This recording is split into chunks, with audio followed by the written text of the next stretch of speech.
All right. Good morning, everybody. Welcome to episode 329 of Hobby Hotline. Got a topic packed episode in store this Saturday morning. And we got myself. I'm John Newman, Sports Card Nation, Orlando, a collector's dream in Florida, and Uncle Rich Klein down in Dallas, Texas. Good morning, everybody. Good morning, guys. Morning. And All right, say let me hi to get. the chat. Hello, Yes. chat. All right, so let me get kind of. I don't know what happened with our overlays, but it is what it is. So, It's uh, freezing up. yeah, I guess well, I'm in the freezing area, let's start off, guys. I don't if you're in the hobby, I don't think too many people in the hobby haven't heard about this story breaking, um, and that's the Paul Skenes card being the debut, major league debut patch being found. And let me put it on the screen for those that want to see it. Let me change how we. I don't know. See, when you don't do the show all the time.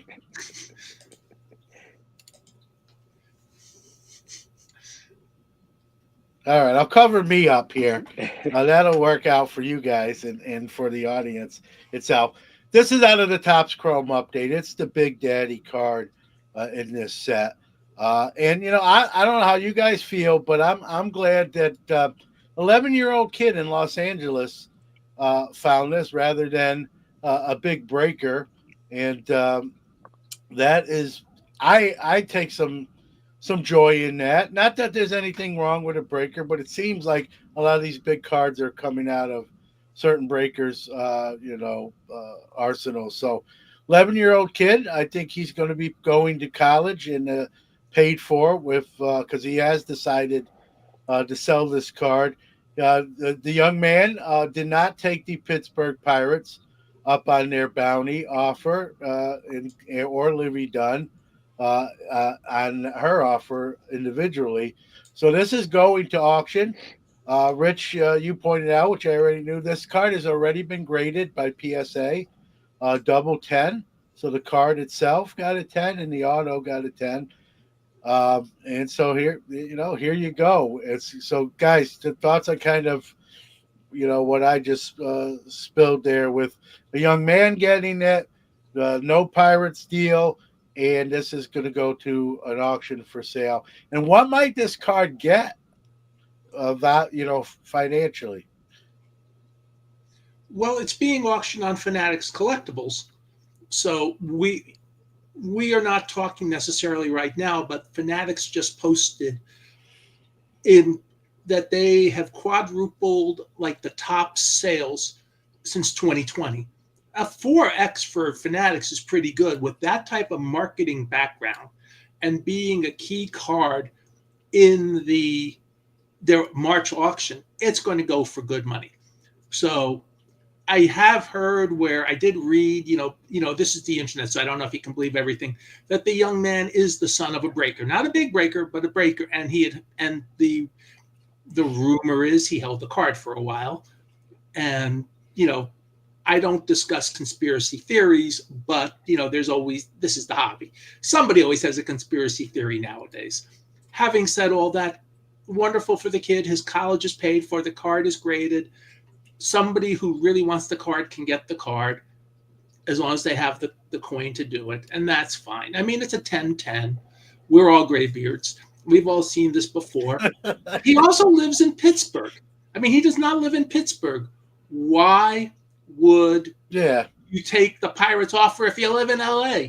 Now, if it was something like with All Fanatics Connection, we'll give you box seats to whatever your local team is, that'd be a different subject. Because then you could go like, I would honestly say, could I get a suite each night at the Frisco Rough Riders and just get that to my friends and, use that and some other stuff? Hey, Livy, you're in Louisiana. That's not too far. Come on up for a game. Things like that.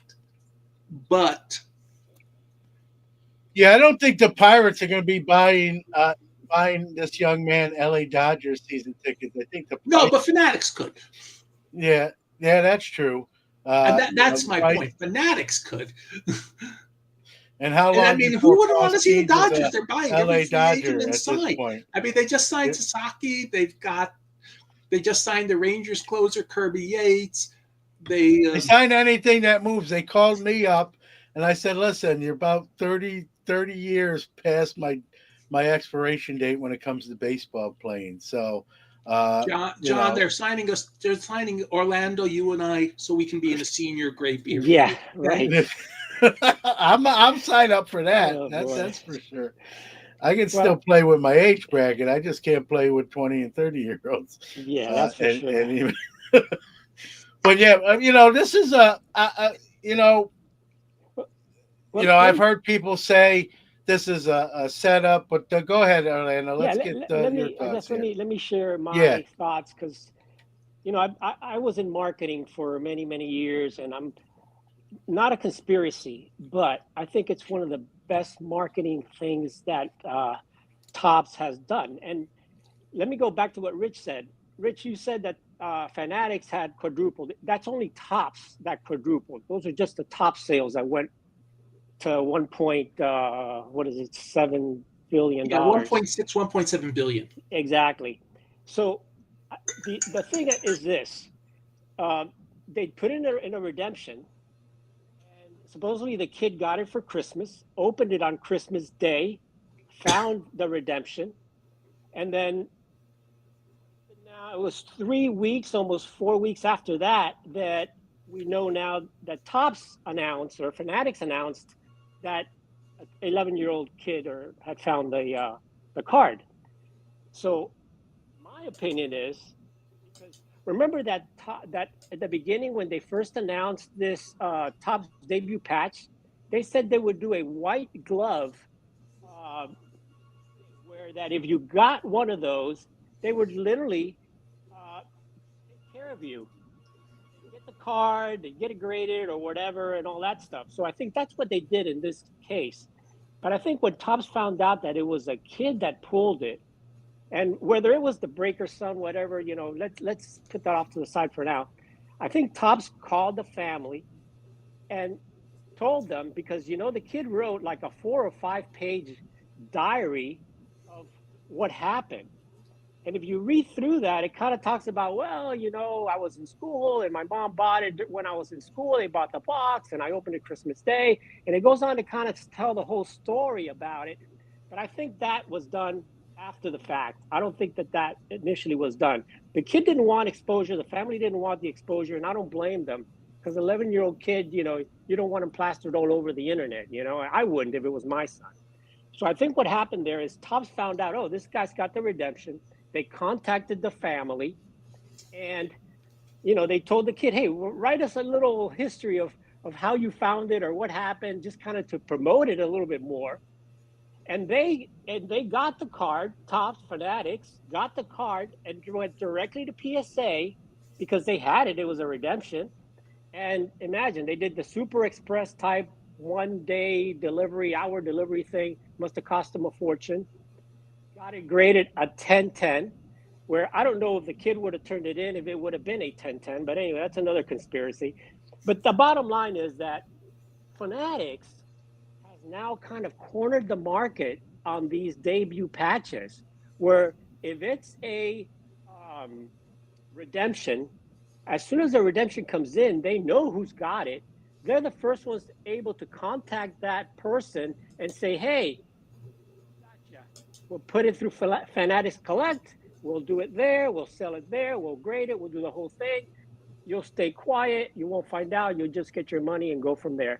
And I think that, now they're getting into the point where they're controlling not just what the products are selling. They're making money on the product. And once it's hit, they're making money on the rest of the stuff. Now, the good thing is that I heard that they were going to the profits that Fanatics made from the sale of that card to the LA Fires. That's what I heard that they were doing. So that's a good thing on that. But Fanatics is going to get all these debut patch cards for anybody else as long as it's a redemption, and they're going to control that end of the market, the selling, the grading, and all that stuff. If the that pulled it wants to sell it. Well, the person pulling it though, Orlando. I mean, they're not obligated to sell it on Fanatics. They can put it on Heritage or Leland or wherever they Right. REA. They can do that. And go whatever the less commission is going to be, where there's less fingers in their till, if you will. Well, they don't Uh, pay any commission as the seller. You don't really pay any commission, and now, sometimes the auction company, because I had a big card I wanted to auction, and the auction company said they would pay me 105% of the auction. So not just the auction just bid, because they but want the even item. Yeah, that makes it. right. I guess it depends on the item too. I mean, John, obviously, a lot of auction houses, as Orlando says, will never charge a seller's premium, especially if a card is already graded. So there's less yeah. recourse for a Okay. buyer to complain about it. And remember, this is being done through Fanatics Collectibles auction. And remember, one of the mantras Fanatics has said since they took the licenses and then acquired Tops is we want to control every part of the process. Well, this is certainly a perfect situation of how they are able to control every part of the process. Yeah. They Here's a issued the point card, by they got the redemption, they graded the card, or they graded the card, or the card got the PSA as graded, and then they're selling it on their platform. That is their mantra for selling the card. But I also want to point out one slightly different twist. There is somebody who keeps track of debut patches pulled. There's still, I mean, a couple of the big ones have been pulled, obviously the biggest one now, but still it's only about 35% of all the debut patches have been officially pulled. That's yeah. 2/3 of them have not been officially pulled. And I don't think anybody else is going to be holding. If you have a more minor player, I don't think you're going to be holding that. So I think that number actually is pretty accurate. Here's an interesting point. What do you guys think about this from Foul Ball? He says Fanatics probably had it graded before the redemption was pulled. Obviously, he makes No, a point here. They had the card in their possession, waiting for the redemption card to see the light of day. Could have they graded the card before the no. redemption card was pulled? The Ryan Hogue, the president of PSA, posted a picture of the card directly from Tops. It was in the little box with the little Tops, holder, and Yeah. he showed a picture of Our it friend, ungraded. our fellow panelist, Chris Carlin, posted how the card actually arrived at PSA. So that's very much a no. Okay. It makes you think, though. It's an interesting point by Foul Ball. I definitely wanted to throw that out there and spitball a little bit I think the interesting about it. point is if we would have turned it in, would it have been a 10-10 versus Fanatics going directly and handing it to PSA owner Ryan I Hogue like that. and saying, "Here, And, Ryan, look what we got." well, that's the thing. What do you do if that card grades a 7? I'm talking about the card, not the It's auto. still a 101. It I doesn't matter know. what it doesn't matter what it grades at. That card could be a 1, and guess what? It's still the rookie debut patch and signed. So that cards like that, you're really putting the card in a holder to protect it, because there is, it's a 101. Unless they have a backup in case something goes screwy and you say, hey, do you have a better condition card? But there can only be one debut patch. They take off the uniform. So Well, let's say the card's damaged. They could take the patch back out, make a new card, inspect the card before putting the patch back in it, and then get Paul Skenes, fly someone out to where he is and say, sorry about this, but can you re-sign this card? We had to redo it. I mean, it's a lot of legwork Yeah. and Well, I'll tell you, out of all of the debut patches that have been graded so far, this is only the third one that's a 10-10.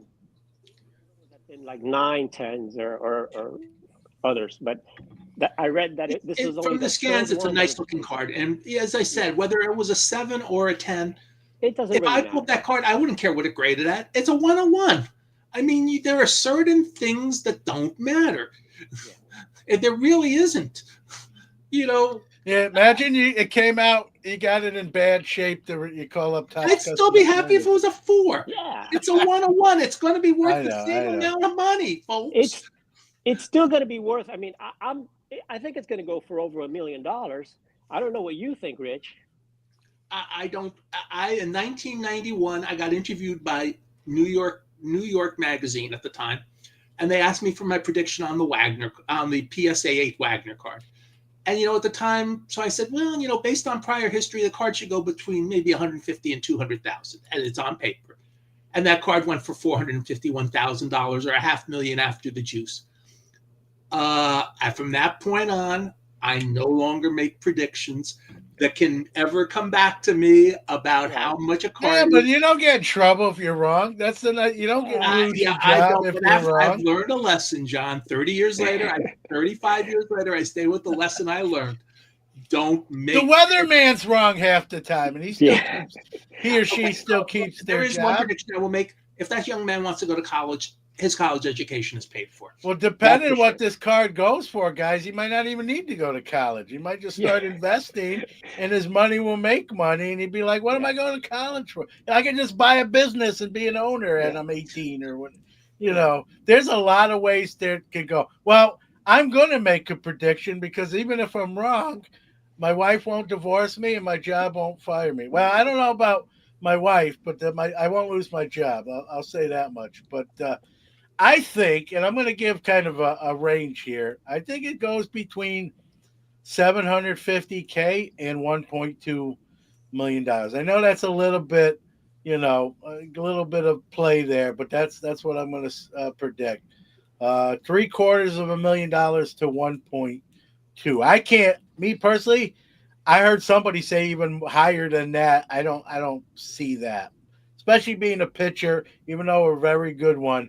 There's just a lot of risk there with injuries and whatnot. Maybe that's what keeps. Maybe I'm overshooting here for that reason. But Rich doesn't want to put a risk going out there. What say you, Orlando? Well, I mean, I'm predicting about $1 million, and I just feel that you're going to have either Paul Skenes or Livy Dunn after that card, and to them that's chump change. Well, what about this?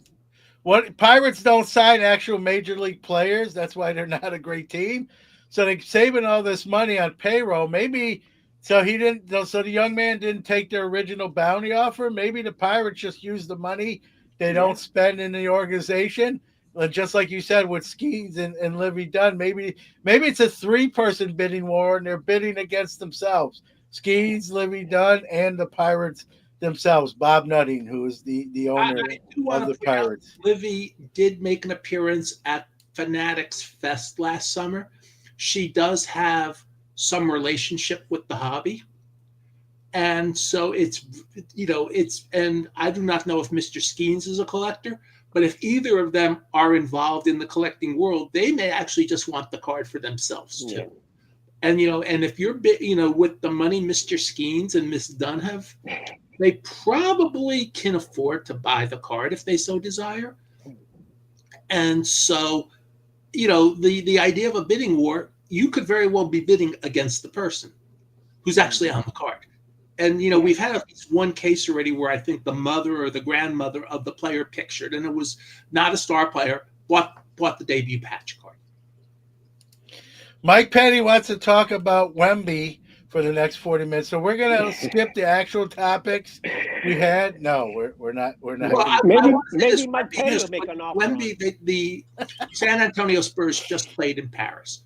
And we can't even imagine the impact he has in France.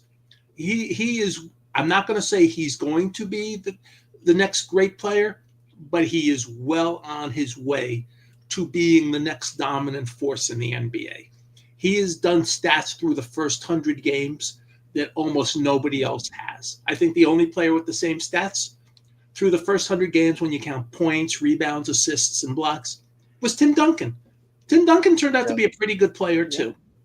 So San Antonio, once again, gets a dominant center for how long? So Mike, Wemby is actually quite a card force. And, I just hope for everybody's sake in the hobby, especially those who have invested in him, that he continues on the playing path he's already on. All right, guys, we're going to go. Unfortunately for Mikey, we're not going to. There's your Wemby 5 minutes with Rich rather than 40 minutes with all of us. We're going to, big games. This is for Petty. Tomorrow. There you go. Mickey Mantle. Hey, tomorrow there's a couple big NFL games. I'm going to cover us all up here just for a minute or less. Who's going to go to the Super Bowl? You got the opening game, which is Philadelphia hosting the Washington Commanders. Got to always make sure I say that new name right. And in the nightcap, or what someone would call prime time, the Buffalo Bills, led by Josh Allen, trying to knock off, seems like perennial Super Bowl participant, the Kansas City Chiefs, in the nightcap. A lot of hobby impact here, guys. Obviously, in a quarterback-driven league, you got some quarterback stories here, right? Josh Allen, an MVP candidate. I don't think he wins it. He's right there. I think Lamar winds up maybe getting it. And the voting's before the playoffs, I believe. And then you've got Patrick Mahomes, who's arguably becoming the next best quarterback since Brady. And if they keep winning Super Bowls, he's going to be in that discussion. On the other side, in the NFC, you got a rookie making an NFC Conference Championship debut in Jaden Daniels, and Jalen Hurts, who's been there. Jalen Hurts is no Mahomes. He's no stranger to the Super Bowl or conference championship. So, the chalk would lead you to believe Philadelphia, Kansas City, based on experience and been there, done that. I guess I'll ask a two-pronged question. Like predictions, and what other players might, because of these games and then the Super Bowl that follows, might have a bigger hobby impact because of their performances. Whoever wants to go first. I mean, I'll go first. With Mahomes, I got to go with Kansas City. I just think that Mahomes just steps it up. When you get to those games, and I think it's going to be a good game. That's probably going to be a real tough game, but I think Mahomes is really going to pull it out. And I think for the other one, I'm going to root for Washington. I'd like to see the rookie quarterback come and make a big game and face Mahomes, and be kind of, the veteran with the rookie. I'd love to see something like that. And I think that'd be good for the hobby too, just to see a new face, a new quarterback face coming in there. So I'm going to go for, Washington and Kansas City. That's what I'm going to root for. I'm always just hoping for a good game. And Orlando's right. I mean, we've got Mr. Daniels in Washington trying to become the first rookie quarterback to get his team to a Super Bowl. I don't think anything that would happen to him unless he got severely injured would affect his card values at all at this point. He is obviously the number one quarterback from this rookie crop as of right now. We're still waiting for Caleb Williams, who is 1A. Saquon Barkley of the Eagles has been amazing this year. He's in the MVP discussion, and rightly so. And seeing a national audience, if he has a great game after the game he had last week in the snow, he ran for 2 long touchdowns. Give him another game like that, he could be the first running back in many years to really break through into the collecting hobby. And I mean, he's been around for a while, but this, he has the career stats, and now he'll have the big game exposure. So that's somebody who can come out of nowhere. And I don't want to say nowhere. We know about him if you follow sports, but the hobby has always put him a little less. And in the other, do you realize this is the 7th straight year the Chiefs have been in the AFC Championship game? Wow. Yeah, Rich, as a Steeler fan, I do, and it hurts. Okay, well, I'm sorry, John. And I mean, the Steelers are a class organization. Yeah, but that doesn't just make you get into the Super Bowl. They haven't had a losing season in like. I'd rather they have a little less class and a few more Super Bowl appearances I'll trade you. I'd rather have the class and the winning record of the Steelers. I live here in Dallas. We haven't seen a conference championship game since 1996. So I'll take the Steelers over the Cowboys for that one. Look, there's really going to be, unless somebody has a really breakout game, nobody really new is going to come out of the Chiefs-Bills game, for the hobby. I mean, Travis Kelce had a great game last week. Travis Kelce's already he's going to be in the Hall of Fame. He's got sort of a famous young lady girlfriend, probably more famous than me. Never heard of her. I know Livy Dunn. I don't know this Taylor Swift. Yeah, who is it? Taylor Swift. Yeah, she's just a singer. She doesn't do athletics things on the gymnastics mat. But now, in all seriousness, the guy who caught the touchdown pass to win the Super Bowl last year, his cards never really broke out. You have to have just an amazing breakout game to really get to the next level, unless you're a quarterback or unless you're Barkley, who 2,000 yards, those 2 TDs last week. You have things like that. So I don't know if anybody's really going to break out in the second game, but it's, we just want good football games. And it looks like the weather is going to hold up for both games. And then they come down to New Orleans in 2 weeks and 1 day. And John, I'm going to steal your thunder a little. I'm going to say something. Go ahead. Some of us in the world might want Buffalo or Washington to make the Super Bowl because it's a new blood. We have some exciting Hobby Hotline news that when we make it official, but we have some new blood coming to Hobby Hotline too. And that's really a fun thing. Yeah, well, I'll get to that. Thank you I probably would have forgot because I'm losing my mind at a quicker rate than you are, Rich. So thank you. I'm older than dirt. I'm probably even older than Orlando.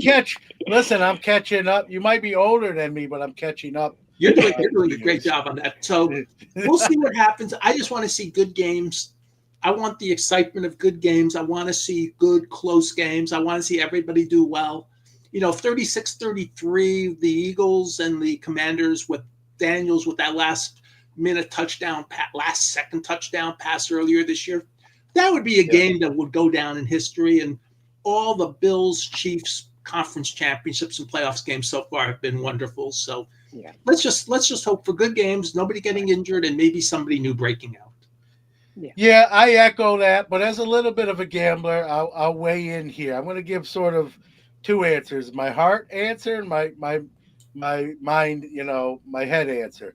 My heart would love to see the Bills and the Redskins, 2 teams that haven't been there in a bit, and definitely guarantee a new winner that's not the Chiefs. I don't know. Jaden Daniels has had an incredible rookie year.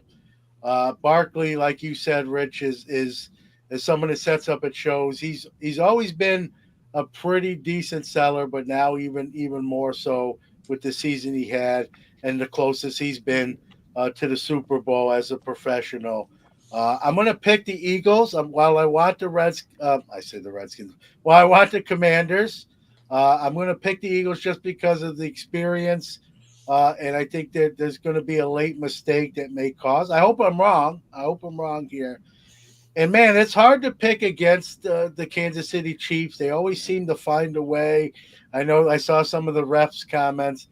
I'd like to argue that, but I've seen some stuff that makes me scratch my head there as well sometimes. But I'm going with the Bills. I mean, therefore, if Josh Allen, same thing. If Josh Allen can play a clean game, doesn't play here, when the Bills lose, it's usually Josh Allen making a couple mistakes. So if he can avoid that type of game, Kansas City is not a high-powered offense this year, guys, and Buffalo is. And if this gets to be a shootout, Buffalo's going to win this game. I don't see Kansas City matching the firepower. So if Allen can stay, fairly turnover-free, when he runs, get out of bounds or slide. Don't try to get an extra 2 yards, cough up the ball, and change the momentum of the game, which could happen. He's been known to do that. If he avoids that kind of Josh Allen game, which he has this year for the most part in comparison to past years, I'm going to say it's Bills, Eagles. And again, I'm in Bills country. I sell a lot of Josh Allen cards. I can't keep them. It has nothing to do with my prediction. But I think this is the year, and maybe I just jinxed them. Sorry, Bills fans. I think this is the year the Bills make people forget about the 4 straight Super Bowl L's, and they get it done and win their first Super Bowl over the Eagles. So I'm going to go Bills, Eagles, and then going ahead, assuming that would be the matchup, I think the Bills are going to outscore the Eagles. You know, again, if Allen plays clean, doesn't make mistakes, they're going to be hard to outscore. I'm going Bills, Eagles, with the Bills winning their Super Bowl and make the sting of those 4 Super Bowl losses in a row less hurtful. And so I probably just jinxed all the teams I mentioned involved. You're welcome. But my Steelers aren't in it, so I'm not going to cry too much for you, Argentina there. John, as a Giants fan, I have 2 words for you. Wide right. Yeah. Well, I'm not a Giants fan. I'm a Giants fan. Yeah. Wide right are 2 of the greatest words ever in the English language. Yeah. Well, Scott Norwood was like that. He was vilified. You know, I obviously felt terrible as it was. That was like, you know, it was like the comparison I draw. That was like Bill Buckner, the football equivalent of Bill Buckner there with the wide Scott right. Norwood's credit, it's nothing he did wrong. His leg just was not that strong. This wasn't Buckner not being able to be a good fielder. His leg was not that strong, and I've watched that game enough. The Bills actually killed about 15 seconds that they should have saved, and if they had those extra 15 seconds, they probably could have gone more into Norwood's range. It was just on the cusp of his range, so I do not blame Scott Norwood for that. I actually blame the Bills and their time management in the last 2 minutes for that. Yeah, as a Dolphins fan, I cannot root for the Bills. So, yeah, no, I get that. I get that. Listen, it would be like me rooting for the Ravens. I just can't. Sorry, Danny Black. I just can't do it. Look, my wife's niece and her husband are big Kansas City Chiefs fans, and you know what? Let them have another Super Bowl at this point. It's. You know, the refs have already called 2 roughing the passer penalties on the next 2 opponents. All right, John, you get the next topic up. Let's go. All right, Dan. This one's a huge one, right? I think if you're a baseball fan, if you're a hobbyist, you look forward to this day every year. Who's getting in? And let me put up the graphic. I'm going to cover us up again for a moment. So. And we'll see how the voting shaked out here. Ichiro, we knew, was a no-brainer. One person did not vote for him somehow, some way. CC Sabathia finished second at 86%. And Billy Wagner gets in as a closer, 82.5 on his last chance on the ballot before having to rely on the Veterans Committee. Let's talk about, before I take the graphic off, guys, let's talk about some of the guys who did not make it and what their percentage was. You got Carlos Beltran, no-go at 70.3.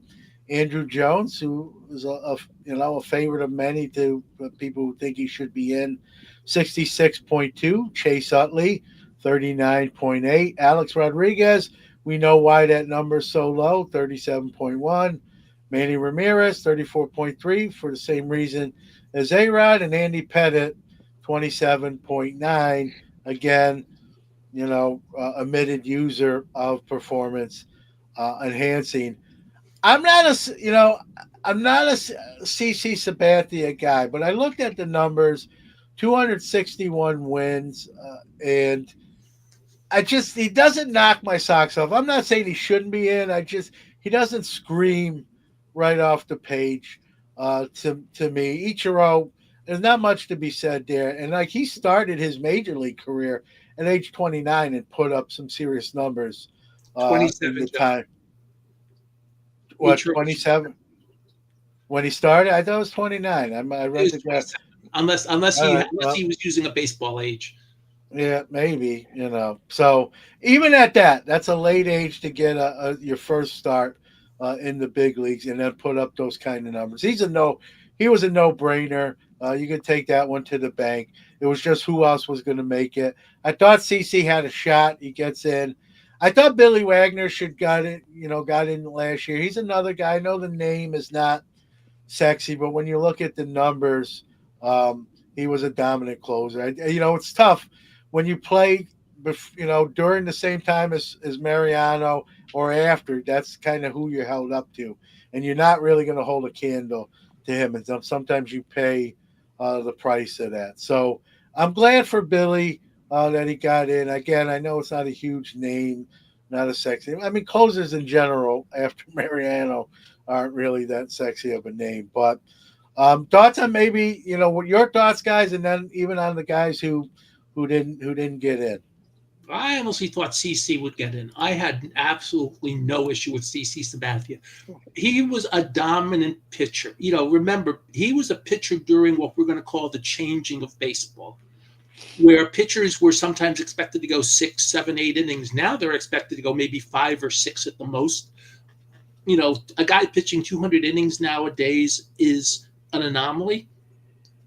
And he's one of the last, along with Verlander and Scherzer, of people who you could count to go 6, 7, 8 innings almost every game. There was one year where Sabathia gets traded, I believe, from the Indians, now the Guardians, to the Brewers, at the time still in the National League. So try to keep up with this. There'll be a pop quiz later. And he led the league in either shutouts or complete games in both leagues. Which shows you how few complete games there are, how few shutouts there are. And that's just quite a stat.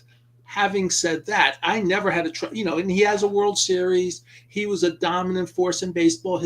Everything about him says Hall of Famer, just like it will for Verlander and Scherzer. So I don't have, to me, that was a nice, easy number 2 vote. Billy Wagner was a dominant closer, very high strikeout percentage, and he'd been part of the baseball conversation, and he could have pitched another year or two and even added to his stats, but he was just ready to retire at the age of 39. And I remember he broke into the nation's consciousness, or the baseball consciousness, when closing out a game, he fanned Matt Williams and Barry Bonds to end the game. And they were just looking like statues with his fastball. And he kept that up for another 15 years. And by the way, his 94 rookie cards are really inexpensive. They've probably goosed up a little. They're at the end of the overproduced era, but they're not super expensive. Ichiro has some accessible rookie cards too, and he's got some cards that are going to be expensive from his rookie year. And CC Sabathia is a 99 tops traded. There's enough of them out there. It will goose up. But again, it's not outrageously priced. I believe, I'm not positive off the top of my head, he has a signature in that set. If he does, that's the rookie year card to get of CC Sabathia. So we've got those situations. And looking at the future guys, next year's I don't want to say terrible, because a lot of these guys were good players. But in reality, the best player on the Hall of Fame ballot next year making his debut is Ryan Braun. Ryan Braun also has a steroid thing in his background.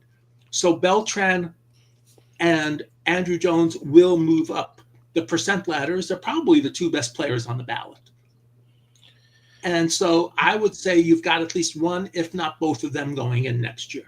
So I think next year, Rich, is a great point by you. I think next year's their shot. I think if next year somehow doesn't happen for those 2 guys you just mentioned, they're going to be on the outside looking in. It's like their window of opportunity. So I didn't mean to interrupt you, but it's a great point by you based on a down year of new candidates. But go ahead.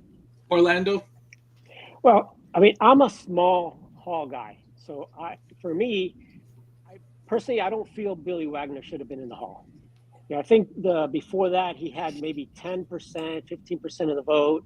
And because it was his last year, I think he got a boost there. But yeah, he was great and everything and all that. But I just don't think that, to me, he's a borderline guy. And I wouldn't put him in there, especially the amount of innings he pitched in total. And it just, I'm hesitant on putting pitchers in the hall unless, for CC, for example, over 250 wins. Yes, I think now the new standard for the Hall of Fame for starting pitchers is going to be 250. You know, it used to be 300 was a lock. I think 250 is a lock now. Very few are going to even win 200 games from now on. And I think, 250. I think CC deserves it. He was dominant, got a lot of wins. He pitched with a lot of teams, and he was really one of the best pitchers out there during his era. And of course, Ichiro, whoever did not vote for Ichiro, that person should be kicked out of the committee. That person should not vote anymore, in my opinion. He knows nothing. I mean, come on. If you look at the list that you had to vote for, you won't even vote for Ichiro? I think for I next think year, when some, one more thing. Yeah, go ahead. There was some, and I'm going to use the word some idiot on Facebook, and I forgot the person, but he was complaining about Ichiro being in the Hall of Fame, and he picked somebody who has no business being in the Hall of Fame to compare him to. And every once in a while, you get these guys in baseball who use numbers incorrectly. Ichiro was truly a five-tool player. He could hit with power when he wanted to. I mean, he would hit 450-foot homers in batting practice just to say, "Yeah, I can do this."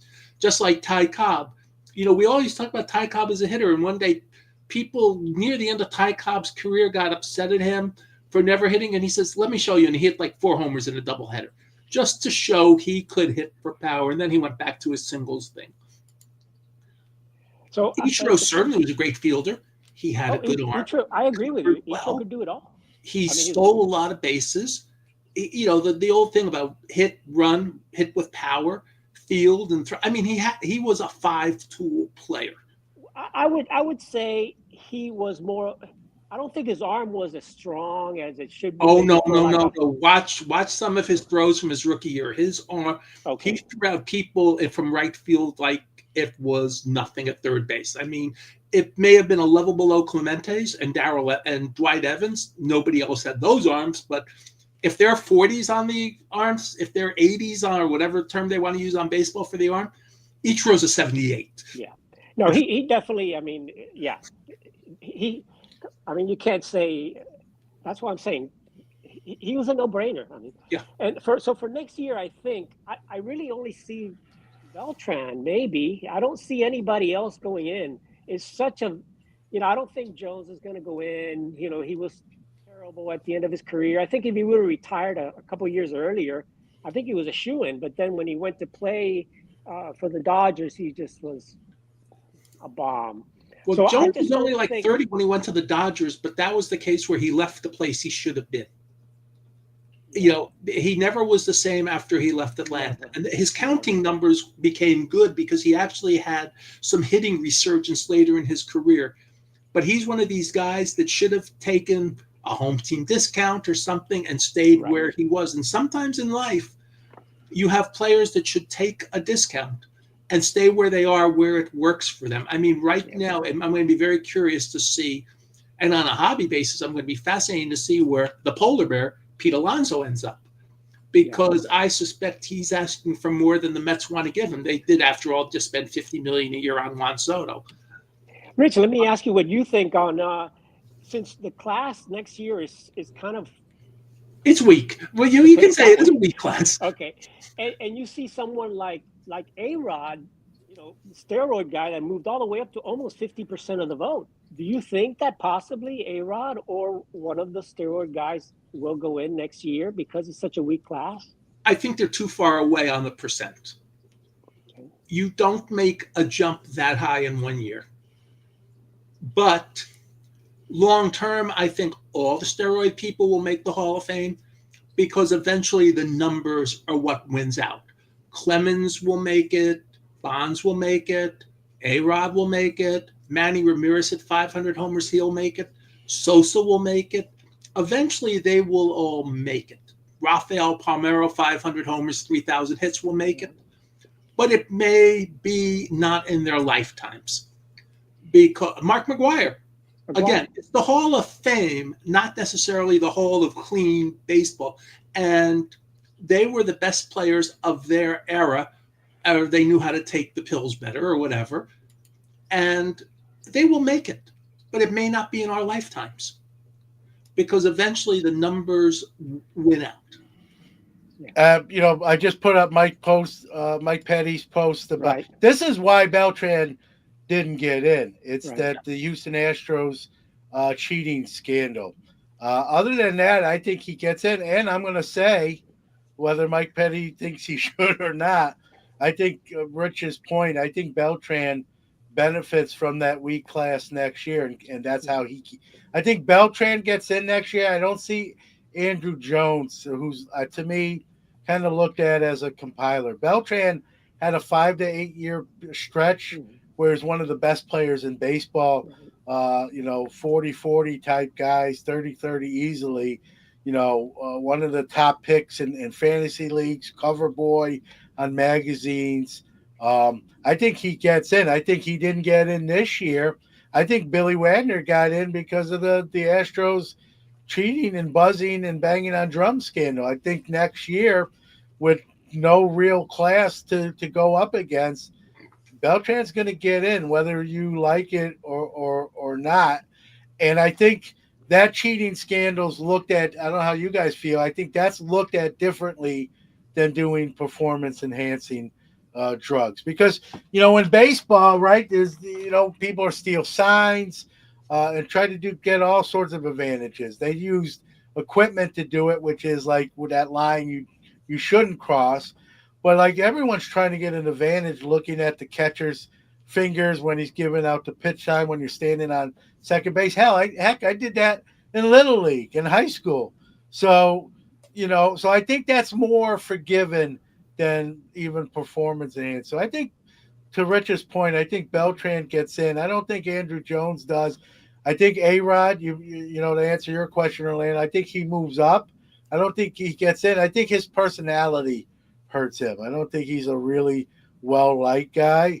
Um, the whole Jeter and him thing kind of soured people on him there, and then obviously, performance enhancers and that. So I think next year is the Beltran year, and put an outside looking in, Andrew Jones. But I think after next year, if that doesn't happen for either of those two guys next year, it's going to be a long wait and maybe never.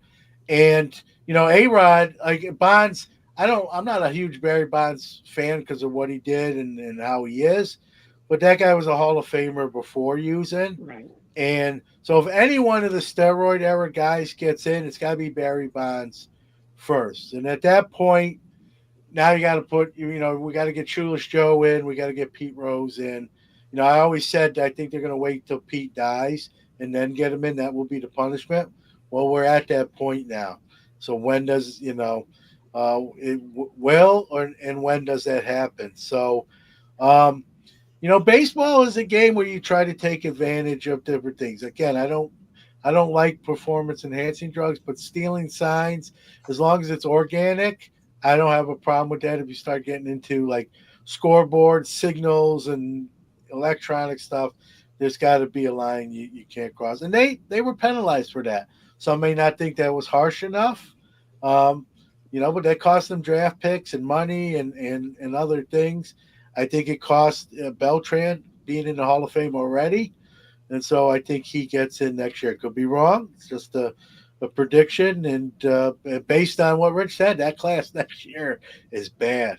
Like if Yeah. Beltran don't get in, it's going to be like some writers and like contributors to the game. And listen, we all know I live an hour from Cooperstown. Induction Day is a huge money maker for this town, and they're going to want a player, right, as much as ever, even if it's one. By the Just way, they're already anticipating huge crowds. I think they said yeah, it's the biggest crowd in like 10 years coming. Some of my ComC teammates, because ComC's in the Seattle area. I know a couple of my ComC teammates have already purchased tickets to go to Cooperstown next year, or later this year. I'm calling it next year, but later this year. yeah. Steven agrees. He thinks Beltran's a shoe in. Stealing time from second base is part of the game. If you don't like, I did it. Obviously not at the major league level, but I'd have a thing if I was on second and I knew a fastball was coming, might be tapping the top of my helmet. If it was something Mhm. off speed, I might just grab my brim or kind of, grab both knees. We had a system at high school to try to warn the batter, give him a heads up of what pitch he might be seeing. So I don't, that's been part of the game since the beginning of time. It's just when you start using buzzers and wearing a wire like you're an Yeah. FBI informant, that's the problem. Do it organically, right? So we'll see. And going back to the Ichiro thing, whoever didn't vote, I think when you have a situation like that, everyone says that guy should lose his vote. I like to just see who did that guy vote for. If he didn't give Ichiro a vote, who the heck did he vote for that he deemed more worthy than Ichiro? So, and then we can determine whether he should still retain his voting rights or not. And it's a great point. Baseball Hall of Fame autographs, and you touched on it too, Orlando. I don't know if we're going to see a 300 win pitcher again. I think 250 is the new 300. They say, you know, things like that. I think 250 is the new standard bearer to get in the hall automatically as a pitcher. Now, can you win 230 and have like dominant other stats that get you in? I Yeah, think sure. that could happen, but I think 250, like, if we look at 500 home runs, I think we'll look at 250 wins, and I think 200, even for a really good pitcher, is not guaranteed. Just the way pitchers are only pitching 5, 6 innings, and then middle relievers are blowing win opportunities, or closers are blowing win opportunities. So I think we've seen our last 300 win pitcher Yeah. for who knows how long, if ever. Again, I think 250 is that new number that gets you on the podium doing a speech and holding your plaque, and then between 200 and 249, you're going to have enough other numbers that still get you in as a pitcher. So we'll see. Okay, let's go on to any other topics we have. All right, we got one more, and it's a big one because it's a big number. Tops. Let me pull off that. Tops boost Fanatics with 1.6 billion in sales, quadrupling. That's four times for you scoring at home since 2020. So their sales have four times since we'll say 4+ years ago. I'm going to pull this off the screen. We don't need to see it. We can put ourselves back on here. That kind of surprised me, guys. I'll be the first to say, um, that number. I knew they weren't doing bad, but four times I wouldn't have predicted that. Uh, Similar thoughts, or did you kind of that didn't Well, shock you? no, I knew it was going to happen. I mean, with the amount of printing and products that are coming out and all that, and this is only the beginning. Remember, they don't have they're not fully licensed yet, but they will be. I think they're going to get in a couple of years. They'll have everything.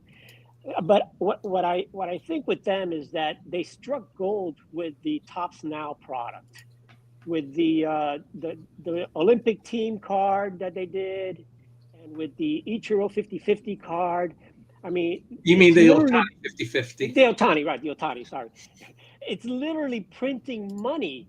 They were selling these cards at what, $8, $9, $10 each, and they printed what, almost 700,000 of these Otani cards, plus all the other Tops Now that they did. I think they just flat out printing money with that. That was probably their biggest money maker. They didn't make well. This is Tops, because Fanatics didn't do well with some of the events they did, but overall, I think struck gold with Tops, and I think the Tops Now product, the stuff they're doing with the Skenes that we talked about earlier, and all this marketing stuff that they're doing is just boosting them. And of course, the breaking has just gone crazy with the doing it on their site and all that stuff, and it's just I think they 4x'd their profits.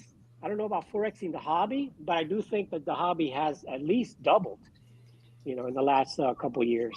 What do you think, Rich? Oh, I think you brought up a great point earlier. Debut patches.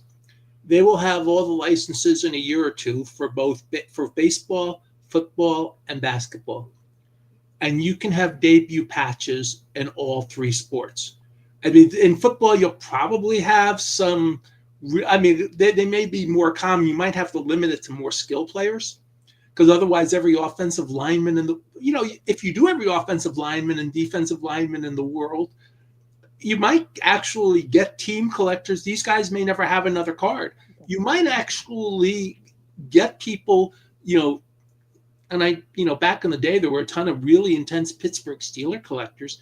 You might get like a Steelers collector or a Cowboys collector to get the more obscure patch cards. So it's actually not thinking about it on the fly, it's not a bad idea to do everybody in football with a debut patch because, and then think about it like, what if you have a debut patch card and the guy takes a year or two to make it as a quarterback or comes out of nowhere? And that happens. Sam Darnold had a great year. Yeah, I was about to mention Sam Darnold. We've seen this before. Teddy Bridgewater had a rough start that had a stretch where he actually was playing well, and now he's on the he's on a roster but not starting and probably going to retire soon. But we've seen quarterbacks just kind of get a second life, and so that's a great point. And I'm sure that we're going to see those, Rich. If we're thinking about it, in our house, I hope hopefully the smart money. I think it's one of the best ideas Fanatics came up with. I don't. I'll bash them sometimes, but I got to give credit where credit's due. Right? That's the only fair thing to do. It was a brilliant idea on multi levels, from a marketing standpoint and from a collecting standpoint. If you want to own how cool is it to own a card of this? Like imagine if those cards existed when, like, during Jeter's rookie year, and you have a Jeter debut patch card. What's that worth today if that card existed, right? And so some of these guys, I'm not saying they're all gonna, they're not all gonna have a career like Jeter's, but there's gonna be Hall of Famers that are gonna have major league debut patch cards now. In 25 years, and they're Hall of Famers now. That card has, I'm sure, risen in value. Will be highly sought after by multiple people, but only one people. One person can own it. Well, So one thing to have remember: the debut patches are like put on a shirt and easily removed. So it's not like you're going yeah, to yeah, damage the jersey either. yeah. Great point too. I want to follow. Great point by Orlando. I don't. I agree with Orlando. The hobby is not 4 times. He mentioned 2 times. I'll agree. I'll agree with that. Their profits might be 4 times. But the other thing that isn't shown in that graphic, guys, and you know this, and so does the people in the chat room or listening on audio podcast, they spend a lot of money too. It's the old Patrick Ewing line, right? We make a lot of money, but we spend a lot of money. So, they're paying. Remember, they're at the negotiation table with the players now. They're eating at the same table where that wasn't the case before. So they're paying out a lot more money. So yes, they're doing well, but they're paying well too. So it goes out and it comes in, and so I'm not crying poverty for Fanatics, but don't misconstrue Fanatics that. is doing But just fine, thank you. yeah, that's what I'm. But they're also like, I think it was a great point too by Orlando. Is I don't think the hobby's 4 times at this point. I think Not it's yet. yeah, Okay, so maybe as we're maybe approaching the 2. top of the hour, let John end with some of the exciting new changes on Hobby Hotline. All Yeah. right, so I saw a couple comments tonight, guys. They thought the show was over when we kind of took December off, and no, we just went on a holiday hiatus. We'll call. We unplugged for a month. We're back, and there might be an off week every once in a while where something happens and we don't air, but for the most part, we're going to be scheduled every week, and we've added some new blood to the mix, and I'll put a graphic on the screen. I'm not going to name everyone that isn't new, but I'll name some of the new folks. Let me again take this off. So join in our crew, and you'll start to see some of these folks in February. Samuel Evans, in no particular order. I don't, Samuel Evans, sports card collector on Instagram. John Mangini, who I'm told is the hobby president. I didn't get the vote, so I don't know how that happened. John's a great guy. I'm only kidding. But John Mangini, you'll see him. We can't guarantee anyone's safety there. Alex Tressler, Army ATC 22, will be part of the program. And last but not least, Lauren Rizzo Schaefer from Lauren Goes Here on Instagram. And so I'm not saying that there's a couple blank spots on that graphic, guys. So, we don't rule anything out. But as of today, that's the starting lineup, if you will. So, I like to say every one of these uh, people are great. Otherwise, I don't think they would be here, and happy to add some better looking people than me. That's always that's really the only prerequisite, which actually almost qualifies everybody. So maybe we need more disqualifying agents. But no, all joking aside, some great folks. You're going to see some different voices, right? And I think that's always good. Now we got to get some folks trained to do this hosting thing. You saw what I did today. It's you probably could do better, and then we can definitely mix up the lineup card even more so. So, happy to have them, and welcome to them. And I think they're generally good folks who people like, and care what their opinions are and what they have to say. So look forward. This is the last one in January. But man, January seemed to just fly by. I didn't even think about that. But so you might see them as early as next Saturday. So there you go. Thanks, John, for running the ship. Anybody have final words? Well, Thanks, John. everyone's Thanks saying for having me. where's Victor? I got to put the screen up. There he Victor's is. on here. He's on lower right corner. Yeah, lower right corner. Don't scare me like that. They're trying to say Victor wasn't on there. No, Victor took some time off. He had some thankfully minor personal things to do at his house. There he is. Nothing like anything bad. He had to do some home renovations. And like Paul McCartney said, I'll use it to Victor. Reports of my demise are incorrect. That was Mark Victor. All right. Well, listen, I get Paul McCartney said Paul when they did the whole Paul is dead, and he's like, no, I'm not. So Mark Twain was the first one. The reports of my demise are greatly exaggerated.